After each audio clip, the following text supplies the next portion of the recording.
Hey guys, welcome you all on my YouTube channel. चलिए guys, आज हम लोग John Dryden as a literary critic को पढ़ने वाले हैं। जॉन ड्राइडन जो कि फादर ऑफ लिटरेरी क्रिटिसिज्म भी कहलाता है। लेकिन उससे पहले एक छोटा सा इन्फॉर्मेशन देना है। मैं आप लोगों के लिए कितना भी कोशिश कर रहा हूँ कि आपको रेगुलर वीडियो दे पाऊँ, लेकिन नहीं दे पाता हूँ। इसका कारण है कि ऑफलाइन क्लासेस में बहुत ज़्यादा टाइम चला जाता है, उतना टाइम बचता नहीं। इसके वजह से कई दिन पे मेरे वीडियोज़ आता है, और अगर ऐसे ही चलते रहा तो ये कोर्स पूरा हो ही नहीं पाएगा। लेकिन आप लोगों ने इतने बड़ी संख्या में मुझ पर विश्वास जताया है और इतने लोग PDF कोर्स से जुड़े हुए हैं, तो ये कोर्स तो मेरे लिए पूरा करना बहुत ज़्यादा ज़रूरी है। और इसके लिए मैंने एक तरीका निकाला कि मैं अपने ऑफलाइन क्लासेस को 2 क्लास को बंद करने वाला हूँ, ताकि मुझे आपके कोर्स को पूरा करने के लिए टाइम मिल पाए। लेकिन ये जो क्लास बंद किया जा रहा है, इसका भरपाई कहीं ना कहीं तो किया जाएगा। इसके वजह से जो भी स्टूडेंट 25 सितंबर तक PDF कोर्स से जुड़ जाता है, उससे 200 ही लिया जाएगा। लेकिन अगर कोई 25 सितंबर के बाद PDF कोर्स से जुड़ता है तो उसको 500 चार्ज लगेगा। इसलिए जो भी फ्रेंड्स आपके हो उसको बता दें कि 25 सितंबर से पहले अपना PDF कोर्स से जुड़ जाए, अदरवाइज उसको 500 लगने वाले हैं। तो चलिए फिर शुरू करते हैं। John Dryden the father of English criticism, और उसका जो इंपॉर्टेंट वर्क है एसे ऑफ ड्रामेटिक पोएजी, उसको भी इस वीडियो में डिटेल में करने वाले हैं। वीडियो थोड़ा लंबा होगा क्योंकि आज हम लोग समरी भी करेंगे, साथ ही साथ जितने भी इंपॉर्टेंट MCQs है वो भी करेंगे। और एग्जाम में 14 मार्क्स के लिए आपको 2 इंपॉर्टेंट क्वेश्चंस दिया जाएगा। एक तो मैं इसी वीडियो में आपको बता दूंगा और एक आपको PDF में ही मिलेगा, और दोनों ही क्वेश्चन बहुत ही ज्यादा इंपॉर्टेंट है। तो चलिए एक लिटरेरी क्रिटिक के रूप में जॉन ड्राइडन के समरी को समझते हैं। जॉन ड्राइडन, जिसका जन्म 1931 में हुआ और 1700 में उसका डेथ हो जाता है, who was an English poet, जिन्होंने एब्सलोम एंड एकिटोफल जैसे वर्क को लिखा। ही वाज अ ट्रांसलेटर, जिन्होंने वर्जिल के वर्क को और प्लूटार्च के लाइफ को भी ट्रांसलेट किया। He was the first official poet laureate. Poet laureate क्या होता है? एक तरह से आप राज कवि समझ सकते हैं, दरबारी कवि भी समझ सकते हैं। और वो एक ऐसा प्ले राइट थे जिन्होंने पूरे रेस्टोरेशन एज को काफ़ी प्रभावित किया, और इस पीरियड को द एज ऑफ ड्राइडन भी कहा जाता है। He was also a literary critic, जिन्होंने एसे ऑफ ड्रामेटिक पोएजी जैसे ग्रेट वर्क को लिखा। डॉक्टर सैमुअल जॉनसन ने जॉन ड्राइडन को फादर ऑफ लिटरेरी क्रिटिक कहा। आपसे एग्जाम में यह भी पूछा जा सकता है कि ड्राइडन ने किसे फादर ऑफ क्रिटिसिज्म कहा। जॉन ड्राइडन ने एरिस्टोटल को फादर ऑफ क्रिटिसिज्म कहा। डॉक्टर सैमुअल जॉनसन ने यह भी कहा था कि Dryden found English poetry as a brick and left it marble, कि ड्राइडन को पोएट्री एक ईंट के रूप में मिला, लेकिन ड्राइडन ने इस ईंट को मार्बल में बदल दिया। ड्राइडन से पहले भी बेन जॉनसन और फिलिप सिडनी जैसे लिटरेरी क्रिटिक रहे थे, लेकिन किसी भी ने क्रिटिसिज्म को सिस्टमैटिक वे में नहीं लिखा। ड्राइडन वो पहले शख्स थे जिन्होंने क्रिटिसिज्म को प्रॉपर वे में रखा, जिससे कि बाद में आने वाले doctor Samuel Johnson, Matthew Arnold, T.S. Eliot जैसे बड़े लिटरेरी क्रिटिक को भी इससे काफ़ी मदद मिला। वॉल्टर स्कॉट ने ड्राइडन को ग्लोरियस जॉन कहा। यही कारण है कि कई बार जॉन ड्राइडन के बजाय ग्लोरियस जॉन लिखा हुआ भी मिल जाता है। John Dryden was first historical critic, first comparative critic, first descriptive critic और फर्स्ट इंडिपेंडेंट क्रिटिक। साथ ही साथ जॉन ड्राइडन, जॉन डन और जॉन मिल्टन के बाद तीसरा सबसे ग्रेट पोएट, और विलियम शेक्सपियर और बेन जॉनसन के बाद तीसरा सबसे ग्रेट ड्रामेटिस्ट थे। And as you know, literature is the mirror of the society, और आप जिस एज का लिटरेचर पढ़ते हैं आपको उसमें उस एज का झलक दिखाई देता है। And as I always say, history matters, history affect literature, so now we should at first understand the historical background. John Dryden was a 17th century writer, और 17th सेंचुरी में भी वो प्यूरिटन और रेस्टोरेशन एज के writer थे, इसलिए चीज़ें हर बार इतनी आसान नहीं होती। इससे पहले 16th सेंचुरी में एलिजाबेथन एज था, जिसे एज ऑफ रेनेसा भी कहते हैं, और एलिजाबेथन एज के टाइम पे लिटरेचर का गोल्डन पीरियड चल रहा था। क्वीन एलिजाबेथ लिटरेचर को बहुत सपोर्ट करती थी, इसलिए उस टाइम के ऑथर्स जैसे Philip Sidney, William Shakespeare, Ben Jonson, इन लोगों को काफ़ी सपोर्ट मिला। 1603 में क्वीन एलिजाबेथ फर्स्ट के डेथ के साथ एलिजाबेथन एज समाप्त हो जाता है, और 1603 में जेम्स फर्स्ट इंग्लैंड का राजा बन जाता है और 1625 तक बना रहा। इसी 1603 से 1625 तक के पीरियड को जैकोबियन एज कहा जाता है। जैकोबियन एज में शेक्सपियर ने बहुत बड़े बड़े प्ले लिखे। एक तरह से जैकोबियन एज शेक्सपियर के लिए गोल्डन एज था। फिर 1616 में शेक्सपियर का डेथ हो जाता है, और उसके बाद बेन जॉनसन का सबसे बड़ा ड्रामेटिस्ट रह जाता है, और 1625 में जैकोबियन एज समाप्त हो जाता है, और उसका घमंडी बेटा चार्ल्स फर्स्ट गद्दी पर बैठ जाता है, और 1625 से 1649 तक राज करता है, जिसे हम लोग कैरोलिन एज के नाम से भी जानते हैं। चार्ल्स फर्स्ट घमंडी था, इसलिए उसे कोई भी पसंद नहीं करता था। युद्ध में हार जाने के बाद वो टैक्सेस को बढ़ा देते हैं और फिर इंग्लैंड में 1642 से 1651 तक सिविल वॉर छिड़ जाती है। सिविल वॉर एक ऐसी लड़ाई होती है जिसमें दो देश के सेना नहीं लड़ते हैं, बल्कि अपने देश के अंदर दो विचारधारा के या दो धर्म के लोग लड़ते हैं, जो कि एक दंगे का रूप ले लेता है। चार्ल्स फर्स्ट रोमन कैथोलिक था और चार्ल्स फर्स्ट को मानने वाले कवि को कैवलियर पोएट कहा जाता है। वहीं पे पार्लियामेंट के ज़्यादातर लोग प्यूरिटन थे और चार्ल्स फर्स्ट और मोनार्की से काफ़ी नफरत करते थे। जॉन ड्राइडन भी एक प्यूरिटन थे और उसे भी मोनार्की और कैथोलिक धर्म के लोग नापसंद थे। इसी सिविल वॉर के दौरान 1649 में चार्ल्स फर्स्ट को मार दिया जाता है और उसके बेटे चार्ल्स सेकंड को इंग्लैंड से भगा दिया जाता है। चार्ल्स सेकंड अब फ्रांस में रह रहे हैं। राजा को तो मार दिया गया, मोनार्की भी खत्म हो गई, लेकिन इंग्लैंड पर अब राज करेगा कौन? कोई भी राज करने वाला बचा ही नहीं है और चारों तरफ अराजकता फैली है। अब 1649 से 1660 तक पार्लियामेंट और रिलीजन इंग्लैंड में राज करने वाले हैं, यानी अब सारा पावर प्यूरिटन के हाथों में आ गया। यहाँ पर एक बड़ा नाम ओलिवर क्रोमवेल है, जिन्होंने 1649 से 1666 तक सत्ता के भागदौड़ को संभाला। जॉन ड्राइडन भी इसके पक्ष में थे क्योंकि वो भी एक प्यूरिटन थे और मोनार्की अब खत्म हो चुकी थी। लेकिन ओलिवर क्रोमवेल से जनता खुश नहीं थी क्योंकि रिलीजन जबरदस्ती उस पर लादी जा रही थी, थिएटर्स बंद करवा दिए गए और लोग खुलकर लिख भी नहीं पा रहे थे। उस वक्त सिर्फ एक ही टाइप की पोएट की चल रही थी और वे थे मेटाफिजिकल पोएट्स, यानी कुल मिलाकर ओलिवर क्रोमवेल एक डिक्टेटर बन चुके थे। लेकिन इसका राज ज्यादा चला नहीं। 1658 में क्रोमवेल का डेथ हो जाता है और उसका बेटा रिचर्डसन राजा बनने के योग्य नहीं था। मजबूर होकर 1660 में चार्ल्स फर्स्ट के बेटे चार्ल्स सेकंड को ही राज करने के लिए वापस इंग्लैंड बुलाया गया। जब चार्ल्स सेकंड फ्रांस से इंग्लैंड आया तो अपने साथ मोनार्की भी वापस लाया और इंग्लैंड में मोनार्की फिर से रिस्टोर हो गया। इसीलिए चार्ल्स सेकंड के पीरियड को रेस्टोरेशन पीरियड भी कहा जाता है। ये रेस्टोरेशन पीरियड 1660 से 1688 तक चला। लेकिन चार्ल्स सेकंड अपने फादर चार्ल्स फर्स्ट की तरह घमंडी नहीं था। फ्रांस में रहने के कारण उसे फ्रेंच लिटरेचर बहुत पसंद था।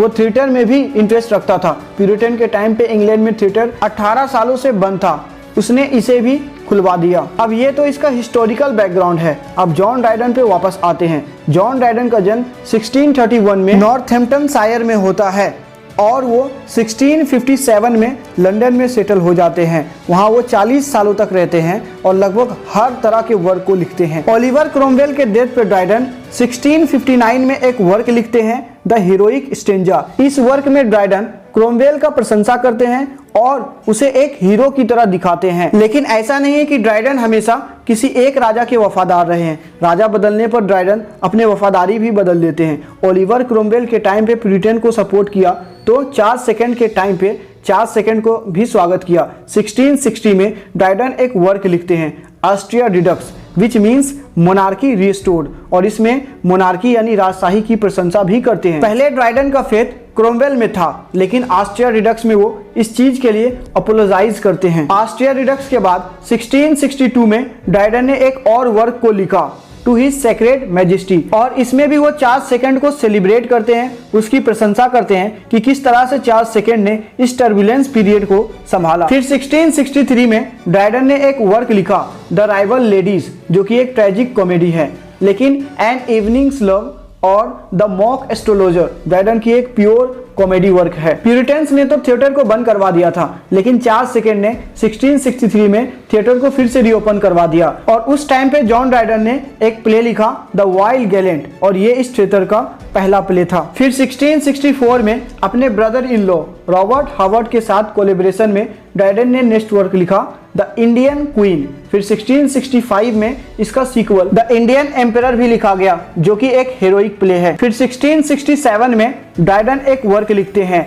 Anus mirabilis. इसमें ड्राइडन 1665 और 1666 में डच और हॉलैंड के साथ युद्ध के बारे में बताते हैं और द ग्रेट फायर के बारे में भी बताते हैं। द ग्रेट फायर है कि लंदन में बहुत जगह आग लग गई थी और कई चर्च भी जल गए थे, लेकिन ड्राइडन इसमें भी राजा की बुराई के बजाय उसकी प्रशंसा ही करते हैं। राजा को सेवियर बताते हैं और उनके अच्छे नीतियों को भी दिखाने का प्रयास करते हैं। इस वर्क को ड्राइडन ने क्वाट्रेन में लिखा। गाइस, एक चीज और आपको नोट कर लेनी चाहिए कि Dryden was the first poet to employ the neo classical heroic couplet and quatrain in his own work. कि ड्राइडन वो पहले पोएट थे जिन्होंने हेरोइक कपलेट और क्वाट्रेन का प्रयोग किया आगे चलकर अलेक्जेंडर पोप भी इन स्टाइल को कॉपी करने वाले हैं। अब ड्राइडन धीरे धीरे राजा के करीब आ रहे थे, राजा भी उसे माफ कर देते हैं और 1668 में Dryden first English poet laureate यानी पहला अंग्रेजी दरबारी कवि बन जाते हैं और 1670 में ड्राइडन को हिस्टोरियोग्राफर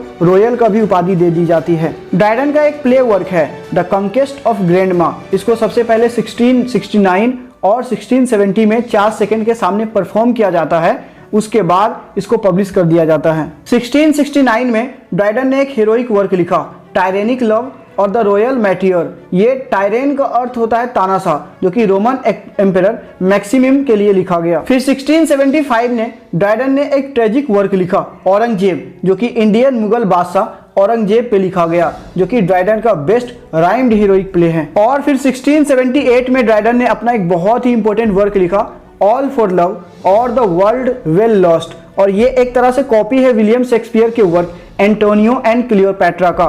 इस वर्क को ड्राइडन ने ब्लैंक वर्स में लिखा और ब्लैंक वर्स भी ड्राइडन जो है वो शेक्सपियर के वर्क से ही सीखते हैं। 1681 में ड्राइडन ने एक सटायर लिखा एब्सलोम एंड एकिटोफल। अब यहाँ से एक राइवलरी शुरू होती है, क्योंकि सटायर का अर्थ होता है हंसी मजाक के लहजे में किसी का मजाक उड़ाना। ड्राइडन जो कि मोनार्की को सपोर्ट करता है तथा सैडवेल जो कि पार्लियामेंट को सपोर्ट करता है, दोनों के बीच कॉन्फ्लिक्ट हो जाता है। ड्राइडन के एब्सलोम एंड एकिटोफल का जवाब देते हुए सैडवेल ने एक वर्क लिखा लंकेशायर विचेस। अब सैडवेल के लंकेशायर विचेस के रिस्पॉन्स में ड्राइडन ने एक वर्क लिखा मेडल, जो कि एक पॉलिटिकल पोएम है। अब इसके रिस्पॉन्स में सैडवेल ने एक वर्क लिखा the medal of John base. इसके रिस्पॉन्स में जॉन ड्राइडन ने मैक फ्लेक्नो लिखा, जो कि एक मॉक एपिक है जिसमें सैडवेल का खूब मजाक उड़ाया गया। 1682 में ड्राइडन इंग्लिश चर्च को सपोर्ट करते हुए एक वर्क लिखते हैं रिलीजियो लाइसी। ड्राइडन एक प्यूरिटन थे, लेकिन अब वो अपने फेथ को रोमन कैथोलिक में बदल चुके हैं।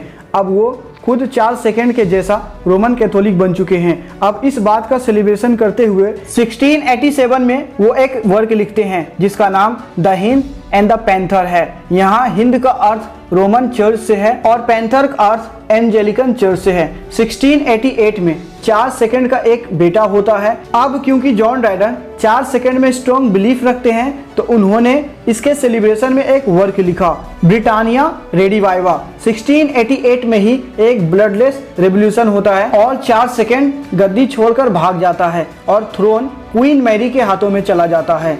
लेकिन ड्राइडन इस बार अपने फेथ को नहीं बदलता है। 4 सेकंड और रोमन कैथोलिक में जो उनका स्ट्रॉन्ग फेथ था वो अब नहीं बदलता है, जिसके कारण 1688 में ड्राइडन का पोएट लॉरिएट का पद छीनकर सैडवेल को दे दिया जाता है और ड्राइडन को हिस्टोरियोग्राफर के पद से भी निकाल दिया जाता है। पोएट लॉरिएट और हिस्टोरियोग्राफर के पद खो देने के बाद अब ड्राइडन के पास कुछ खास बचा नहीं है।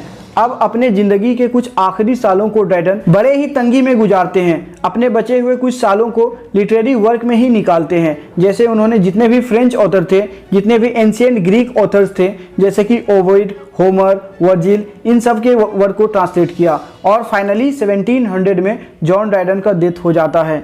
लेकिन अब हमें पढ़ना है जॉन ड्राइडन का सबसे खास वर्क एसे ऑफ ड्रामेटिक पोएजी, और यहाँ से एग्जाम में इंपॉर्टेंट क्वेश्चंस आएंगे। साथ ही साथ ये जॉन ड्राइडन का एक मात्र वर्क है जो क्रिटिसिज्म पे लिखा गया है। It is a poem in the form of drama, that's why we call it essay of dramatic पोएजी।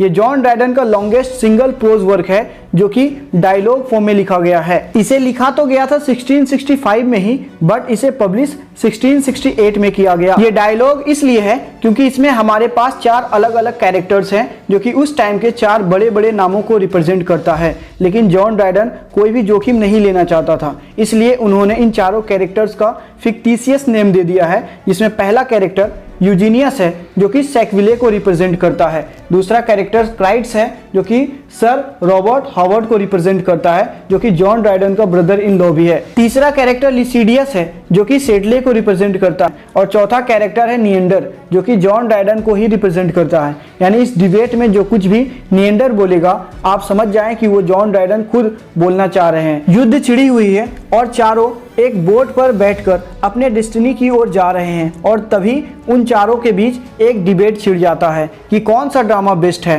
Classical, Greek या फ्रेंच या फिर इंग्लिश ड्रामा। इसमें चारों कैरेक्टर्स अलग अलग ड्रामा को सपोर्ट करते हैं। जैसे क्राइट्स एंशिएंट ग्रीक या रोमन ड्रामाटिस्ट को सपोर्ट करते हैं और वो कहते हैं कि क्लासिकल राइटर्स सबसे अच्छा है, जबकि मॉडर्न राइटर सबसे बेकार है। क्लासिकल राइटर्स ने ही ड्रामा को ढूंढा। ग्रीक टाइम पे ड्रामा की अहमियत बहुत ज़्यादा थी, बहुत ज़्यादा इंपॉर्टेंस था, लेकिन प्यूरिटन के टाइम पे तो ड्रामा को बैन कर दिया गया। एंशिएंट टाइम के ड्रामा रियलिटी और नेचर को दिखलाती है, जबकि मॉडर्न ड्रामाटिस्ट तो सिर्फ क्लासिकल के द्वारा बनाए गए रूल्स को ही फॉलो करते रहते हैं, उसको कॉपी करते रहते हैं।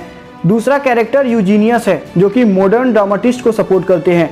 वो कहते हैं कि मॉडर्न ड्रामाटिस्ट बेस्ट है, क्योंकि एंशिएंट ड्रामाटिस्ट ने सिर्फ रूल्स दिए हैं जो कि काफ़ी बोरिंग है। हमने उसे इम्प्रूव किया है, हमने उसे इंटरेस्टिंग बनाया है।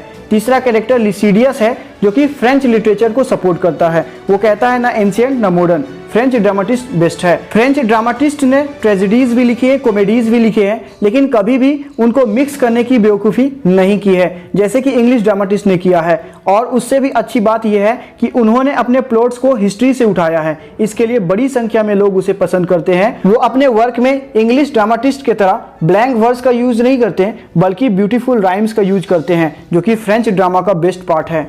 इसका चौथा कैरेक्टर निएंडर है, जो कि जॉन ड्राइडन खुद है। ये इंग्लैंड के प्रति बहुत पैट्रियोटिक है।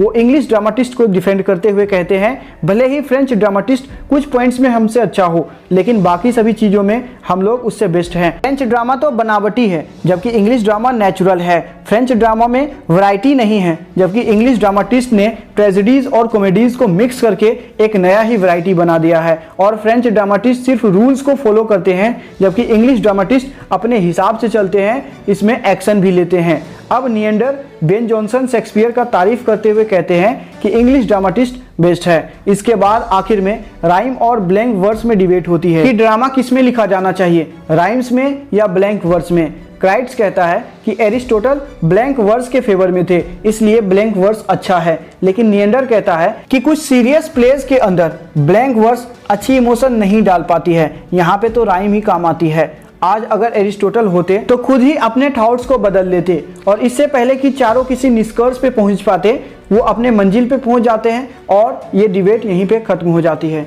एक बात और जो मैं बताना भूल गया, इन डिबेट में एरिस्टोटल के द 3 यूनिटीज पे भी चर्चा होती है। अब ये 3 यूनिटीज क्या है, इसका चर्चा मैं वीडियो के अंत में करूंगा। ये 14 मार्क्स का इंपॉर्टेंट क्वेश्चन है, जो एग्जाम में पूछे भी जा चुके हैं। तो चलिए गाइज, ये था बेन जॉनसन के बारे में उसका समरी और इम्पोर्टेंट पॉइंट। अब हम लोग बेन जॉनसन के ऊपर आने वाले इंपॉर्टेंट 14 मार्क्स का 2 क्वेश्चन करने वाले हैं, और जो भी इंपॉर्टेंट ऑब्जेक्टिव्स है वो करने वाले हैं। 2 में से एक क्वेश्चन तो मैं आपको अभी बता रहा हूँ। जैसे एक इंपॉर्टेंट क्वेश्चन है, write a short note on John Dryden as a literary critic. Exam में आपसे इस तरह से भी क्वेश्चन पूछे जा सकते हैं, so your acquaintance with any one of the literary critic. चाहे एग्जाम में क्वेश्चन जैसा भी आए, लिखना आपको वही है जो मैं आपको बता रहा हूँ। जॉन ड्राइडन 1631 to 1700, जो कि लिटरेरी क्रिटिसिज्म के हिस्ट्री में पहला स्थान रखते हैं। डॉक्टर सैमुअल जॉनसन, जो कि खुद भी एक लिटरेरी क्रिटिक है, उन्होंने जॉन ड्राइडन को फादर ऑफ लिटरेरी क्रिटिसिज्म कहा, और जॉन ड्राइडन के वर्क एसे ऑफ ड्रामेटिक पोएजी का प्रशंसा करते हुए कहा था कि यहाँ से मॉडर्न इंग्लिश प्रोज की शुरुआत होती है।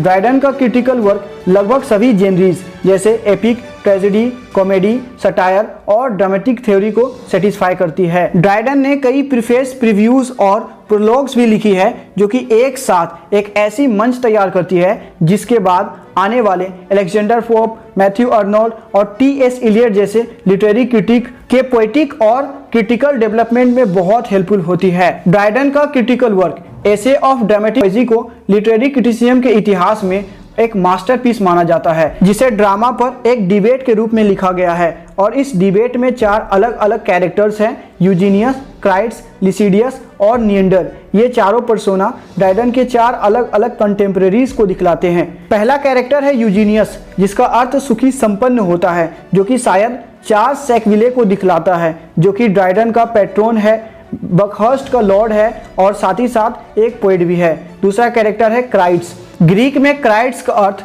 जज या क्रिटिक होता है, जो कि शायद सर रॉबर्ट हॉवर्ड को दिखलाता है, जो कि जॉन ड्राइडन का ब्रदर इन लॉ भी है। तीसरा कैरेक्टर लिसिडियस है, जो कि सर चार्ल्स सेडले को दिखलाता है। चौथा कैरेक्टर निएंडर है, जिसका अर्थ होता है न्यू मैन, जो कि जॉन ड्राइडन खुद है। चारों एक बोट पर सफर कर रहे हैं और अपने अपने डेस्टिनी की ओर बढ़ रहे हैं। तभी चारों के बीच एक डिबेट छिड़ जाती है राइम और ब्लैंक वर्स को लेकर, कि ड्रामा में किसका यूज करना चाहिए, राइम का या फिर ब्लैंक वर्स का। चारों कैरेक्टर अलग अलग ड्रामा को सपोर्ट करते हैं। क्राइट्स एंशिएंट ग्रीक और रोमन ड्रामाटिस्ट को सपोर्ट करता है, यूजीनियस मॉडर्न ड्रामाटिस्ट को सपोर्ट करता है, लिसिडियस फ्रेंच ड्रामाटिस्ट को सपोर्ट करता है, जबकि निएंडर इंग्लिश ड्रामा में अपने लिबर्टी को दिखलाता है। क्राइट्स कहता है कि क्लासिकल राइटर सबसे बेस्ट है और मॉडर्न राइटर सबसे बेकार है। ग्रीक टाइम पे ड्रामा की बहुत ज़्यादा इंपॉर्टेंस थी, लेकिन प्यूरिटन के टाइम पे तो ड्रामा पर बैन लगा दिया गया। एंशिएंट टाइम के ड्रामा रियलिटी और नेचर को दिखलाती है, जबकि मॉडर्न ड्रामाटिस्ट तो क्लासिकल के द्वारा बनाए गए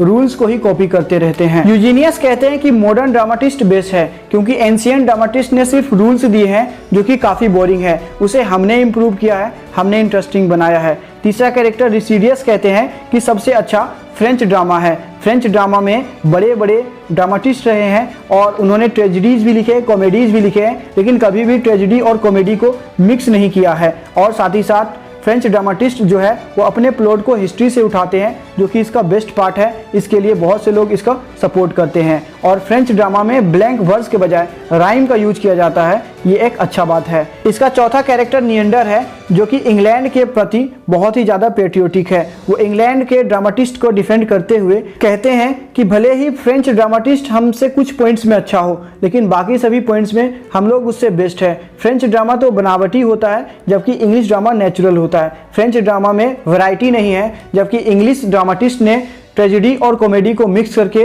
नए वैरायटीज बनाए हैं। फ्रेंच ड्रामाटिस्ट सिर्फ रूल को फॉलो करते हैं, जबकि इंग्लिश ड्रामाटिस्ट अपना रूल खुद बनाते हैं। अब निएंडर बेन जॉनसन और विलियम शेक्सपियर का तारीफ करते हुए कहते हैं इंग्लिश ड्रामाटिस्ट बेस्ट है। इसके बाद आखिर में राइम और ब्लैंक वर्स के यूज पे लेकर चर्चा होता है कि ड्रामा किस में लिखा जाना चाहिए, राइम्स में या ब्लैंक वर्स में। इसमें क्राइट्स कहता है क्योंकि एरिस्टोटल ब्लैंक वर्स के फेवर में था, इसलिए ब्लैंक वर्स में लिखा जाना अच्छा है। लेकिन निएंडर कहता है कुछ सीरियस प्लेज में ब्लैंक वर्स अच्छी इमोशन नहीं डाल पाती हैं, यहाँ पे राइम ही काम आता है। हो सकता है कि आज एरिस्टोटल होता तो शायद खुद वो अपने विचारों को बदल लेता। इससे पहले कि ये चारों किसी निष्कर्ष पे पहुंच पाते, इसका मंजिल आ जाता है और ये डिबेट यहीं पे समाप्त हो जाती है। अच्छा, एक और इम्पोर्टेंट क्वेश्चन है जो कि एग्जाम में आया हुआ है और एग्जाम के लिए बहुत ही इम्पोर्टेंट है, और वो क्वेश्चन है write a short note on the 3 unities of John Dryden. तो जॉन ड्राइडन ने 3 यूनिटीज पे क्या अपना विचार दिया, उस पर एक शॉर्ट नोट लिखना है। तो इसको पीडीएफ में मैं आपको दे दूंगा, लेकिन यहाँ पे थोड़ा सा बस समझा देता हूँ। द 3 यूनिटीज को एरिस्टोटेलियन यूनिटीज भी कहा जाता है, क्योंकि इसे एरिस्टोटल ने अपने बुक पोएटिक्स में दिया था। और ये 3 यूनिटीज क्या है? पहला है यूनिटी ऑफ टाइम, दूसरा है यूनिटी ऑफ प्लेस, तीसरा है यूनिटी ऑफ एक्शन। ये हमें ये बताती है कि हमें किसी भी प्ले में इन 3 चीज़ों पे सबसे ज़्यादा फोकस करनी चाहिए और एक टाइम पे सिर्फ एक चीज़ पे फोकस करनी चाहिए। जैसे अगर आप टाइम के बारे में बता रहे हैं तो सिर्फ टाइम पे ही फोकस रखें, और प्लेस के बारे में बता रहे हैं तो सिर्फ प्लेस पे ही फोकस रखें। कभी भी ऐसा ना करें कि टाइम प्लेस एक साथ मिक्स कर दे। एरिस्टोटल ने इन तीनों यूनिटीज़ में से सिर्फ यूनिटी ऑफ एक्शन के बारे में ही डिटेल से बताया है। ये 3 यूनिटी क्या है? पहला यूनिटी ऑफ टाइम, जो हमें ये बताती है कि किसी भी प्ले का जो एक्शन होता है उसे 24 आवर्स के अंदर समाप्त होनी चाहिए, क्योंकि अगर आप एक ही प्ले को कई सालों में दिखाएंगे, कई सालों में पूरा करेंगे, तो ऑडियंस इसके रियलिटी पे डाउट करेंगे और जो ट्रेजेडी का इफेक्ट है, कैथारसिस, वो प्रॉपर नहीं होगा। अ मिडसमर नाइट्स ड्रीम एक अच्छा एग्जाम्पल है जहाँ यूनिटी ऑफ टाइम पे फोकस किया गया है। सेकेंड है यूनिटी ऑफ प्ले, जिसका अर्थ है कि जो प्ले का एक्शन है उसे एक ही लोकेशन पर होना चाहिए, क्योंकि लोकेशन अगर आप बार बार अलग अलग रखेंगे तो उसे स्टेज पर परफॉर्म कर पाना, उसका फील दे पाना पॉसिबल नहीं होगा। जैसे कि फिल्मों में होता है, एक सीन अमेरिका में, एक इंग्लैंड में, एक इंडिया में, ऐसा नहीं होना चाहिए। अगर आप ऐसा करते हैं तो उस सीन को उस मंच पे परफॉर्म कर पाना आपके लिए पॉसिबल नहीं होगा। कभी आप जो है वो ठंडे के मौसम को दिखलाते हैं, कभी आप गर्मी के मौसम को दिखलाते हैं, तो उस तरह से आप स्टेज पे परफॉर्म नहीं कर पाएंगे, कि उस तरह से फील नहीं दे पाएंगे। वेटिंग फॉर गॉडॉट एक अच्छा एग्जाम्पल है यूनिटी ऑफ प्लेस का।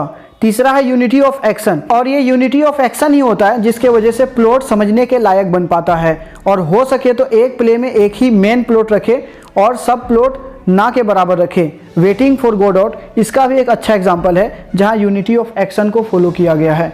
तो चलिए फिर जॉन ड्राइडन पे जितने भी इंपॉर्टेंट एमसीक्यूज है उसको करते हैं। इस वीडियो में मैं आपको 30 इंपॉर्टेंट एमसीक्यूज बताने वाला हूं, और जो बाकी बचा हुआ एमसीक्यूज है वो आपको पीडीएफ फॉर्म में मिलेगा।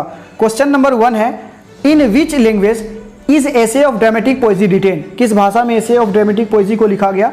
इसका सही आंसर है फ्रेंच भाषा में। इंग्लिश भाषा में नहीं लिखा गया था, फ्रेंच भाषा में लिखा गया था। Question number 2, when was essay of dramatic पोएजी published? तो एसे ऑफ ड्रामेटिक पोएजी को कब पब्लिश किया गया? देखिए, लिखा गया था 1665 में, लेकिन पब्लिश हुआ 1668 में। और क्योंकि उसको फ्रेंच ड्रामाटिस्ट पे अटैक करना था, इसलिए उसने अपना वर्क फ्रेंच भाषा में लिखा। क्वेश्चन नंबर 3 है, who was the satellite of Dryden, Dryden का सैटेलाइट किसे कहा जाता है? इसका सही आंसर है Nahum Tate.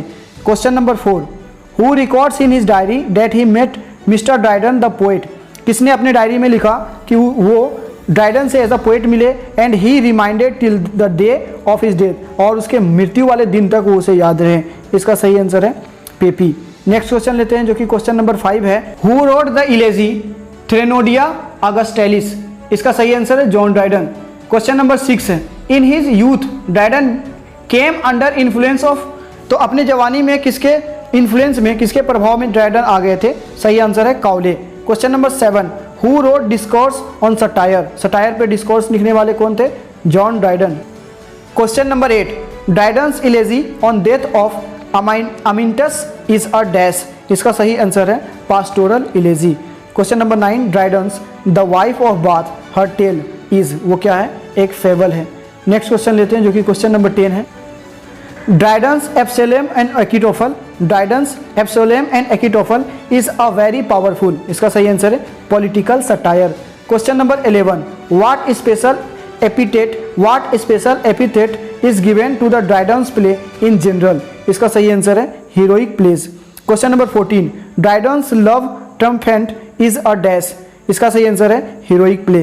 Question number 15, which of the following play is written by Dryden, इसका सही आंसर है the rival ladies. Question number 16, Dryden has written a play on Mughal emperor on which of the following emperors, तो Dryden ने Mughal emperor, Mughal साम्राज्य पे एक ऐसे लिखा, और किस पे लिखा? इसका सही आंसर है औरंगजेब पे लिखा।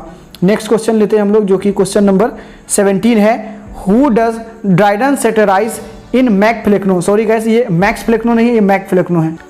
अब सही हो गया, ये मैक फ्लेक्नो है। तो मैक फ्लेक्नो में जॉन ड्राइडन जो है वो किसका मजाक उड़ाते हैं, किस पे हंसी मजाक करते हैं? इसका सही आंसर है थॉमस सैडवेल। क्वेश्चन नंबर 18 है, Dryden has written an elegy on the death of Cromwell, Cromwell के डेथ पे ड्राइडन ने एक एलेजी लिखा, उसका नाम है heroic stanza on the death of Cromwell. Question number 19, Alexander's feast is dash, तो ड्राइडन ने जो वर्क लिखा एलेक्जेंडर्स फीस्ट वो क्या है?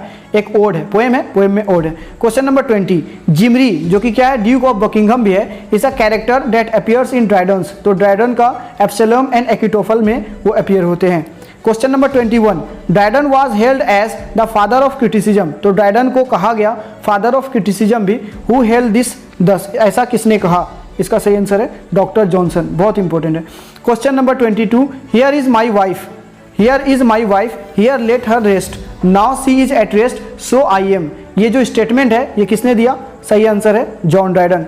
Question number 23, Dryden's the medal is a personal satire on, तो ड्राइडन ने जो द मेडल नाम का सटायर लिखा वो किस पे लिखा गया था? तो साफ्स वेरी पे लिखा गया था। Question number 24, here is God's plenty, who is Dryden referring to in this remark, तो ड्राइडन यहाँ पे गॉड्स प्लेंटी किसे बता रहे हैं? इसका सही आंसर है Geoffrey Chaucer.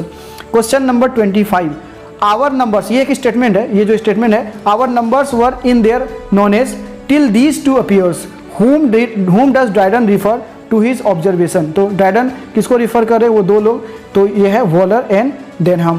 Question number 26, the central theme, sorry guys ये डेम नहीं है, थीम है, THEME of the Dryden's the हिन एंड द पैंथर इज, तो ड्राइडन का जो सेंट्रल थीम है द हिन एंड द पैंथर वो क्या है? इसका सही आंसर है defence of Catholicism, defence of Catholicism. Question number 27, Dryden's all for love is based on dash, तो ये बहुत इंपॉर्टेंट क्वेश्चन है, वो बेस्ड ऑन है एंटोनियो एंड क्लियोपैट्रा, तो ड्राइडन ने जो ऑल फॉर लव लिखा वो पूरी तरह से एंटोनियो एंड क्लियोपैट्रा का कॉपी है। Question number 28, which of the following play is not retain by Dryden, इनमें से कौन सा ड्राइडन के द्वारा नहीं लिखा गया? तो ऑल फॉर लव लिखा गया, कंक्वेस्ट ऑफ ग्रैंडमा, लव लेवर लोस्ट ये नहीं लिखा गया। Question number 29, in Dryden's essay of dramatic poesy Neander speak for, तो निएंडर किसके लिए बोलता है एसे ऑफ ड्रामेटिक पोएजी में? इसका सही आंसर मॉडर्न इंग्लिश ड्रामाटिस्ट, तो इंग्लिश ड्रामाटिस्ट के लिए बोलते हैं। Question number 30, in the debate on drama Dryden represented himself as, इसका सही आंसर है नियंडर। तो इस ड्रामा में 4 कैरेक्टर में एक नियंडर है जो कि खुद जॉन ड्राइडन को रिप्रेजेंट करता है। Question number 31, Dryden's essay on dramatic पोएजी is dash. तो ड्राइडन का एसे जो है ड्रामेटिक पोएजी पे वो क्या है, इसका सही आंसर है a critical treatise on dramatic art developed through dialogues. Question number 32, between which set of years did Dryden live, यानी ड्राइडन का लाइफ स्पान पूछ रहा है, इसका सही आंसर है 1631 से 1700। तो ये 30 इंपॉर्टेंट एमसीक्यूज था जॉन ड्राइडन पे, और जो बाकी बचा हुआ एमसीक्यूज है वो आपको पीडीएफ में मिल जाएगा। और एक इंपॉर्टेंट इन्फॉर्मेशन कि आप 25 सितंबर तक पीडीएफ कोर्स से जुड़ जाएं तो आपको 200 ही लगेगा, अदरवाइज आपको 500 लगने वाला है, क्योंकि इसके लिए मैं 2 बैच बंद करने वाला हूं। और नेक्स्ट मंथ से यानी अक्टूबर से आपको पीडीएफ रेगुलर मिलेंगे, वीडियोस आपको नहीं मिल पाएंगे रेगुलर, वीडियोस आपको पूरी तरह से इस चैनल पे नहीं मिल पाएंगे, क्योंकि वीडियोस में बनाने में बहुत मेहनत लग रहा, वो पेड कोर्स के लिए ही अवेलेबल हो पाएंगे। तो पेड कोर्स जब मेरा ऐप आ जाएगा तो आप उस पर पेड कोर्स में कर पाएंगे, लेकिन फिलहाल आप पीडीएफ कोर्स से जुड़ जाए, आपको जितना बताया जा रहा उससे बाहर नहीं जाएगा एग्जाम में, ये गारंटी है। तो ये मेरा देखा हुआ है ये सब, ठीक है। तो आप पीडीएफ कोर्स से जुड़े, एक विश्वास के साथ जुड़े, जितना बता रहे हैं वो आप करते रहे।